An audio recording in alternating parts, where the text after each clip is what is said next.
さんこんにちは、えっちゃりんこです。いつもご視聴ありがとうございます。今回私はレンタカーで指宿を回ります。神秘的な砂の道が現れる知林ヶ島をメインにドライブを楽しみました。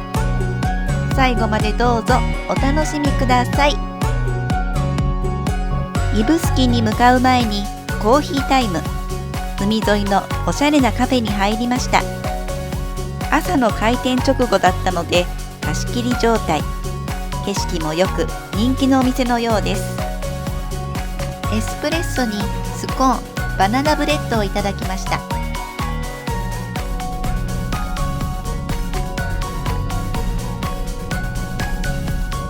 指宿といえば砂むし温泉が有名ですね。今回はごめんなさい、温泉はスキップします。ご存知の通り、砂浜に体を埋める入浴法です。天然の砂むし温泉は世界でも唯一、指宿だけです。さて、知林ヶ島の干潮時刻までまだ時間があります。ちょっと気になる場所に行ってみたいと思います。やってきたのはふれあいプラザ菜の花館。この宇宙船が着陸したような建物はインパクトがあります。奥にはジブリのオウムのような形の建物。中身は螺旋状のスロープになっています。ここは1998年に高齢者などのための文化・スポーツ施設として建てられました。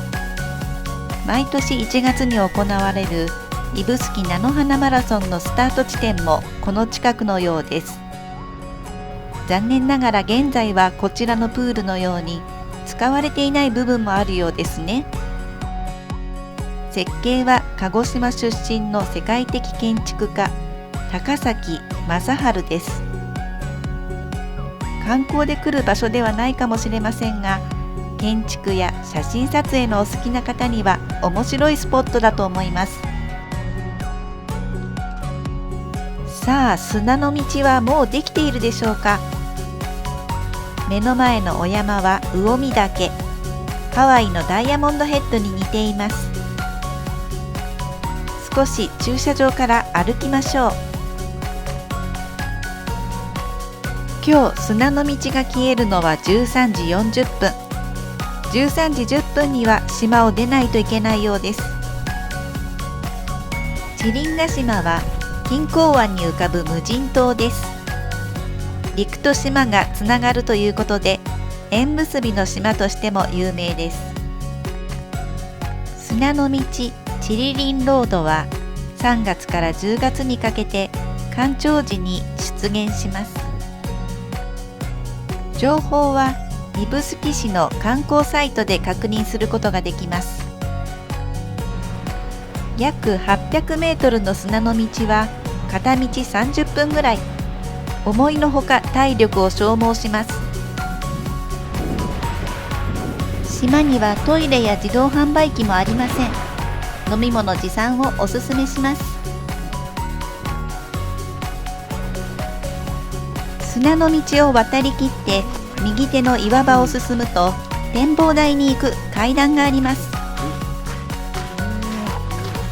船虫がいっぱいいますね。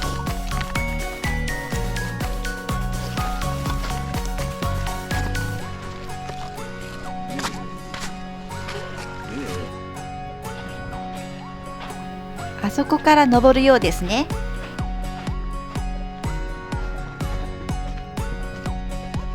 南展望台までは約10分階段を上り続けます。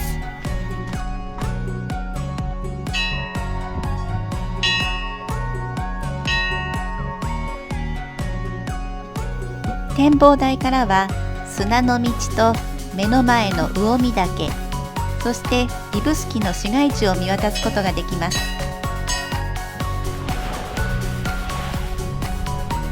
知林ヶ島を後にしてお次は池田湖に向かいます。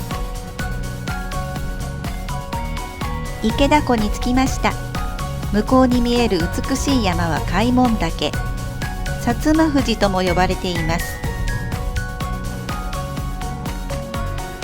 池田湖は九州最大の湖で、6000年前の火山活動でできたカルデラ湖です。池田湖といえば45年前の石井騒ぎが有名です。市の天然記念物の大うなぎは2メートルに達するものもあります。これが正体ではないかとも言われています。あいにくのお天気になってしまいました。今日はこちら湖の目の前にあるダンケンコーヒーでゆっくりして帰りたいと思います。ピッツァサンドにポテト、そしてコーヒーとブッセ、キャロットケーキをいただきました。ではでは今日はこの辺で。最後までご視聴ありがとうございました。またね。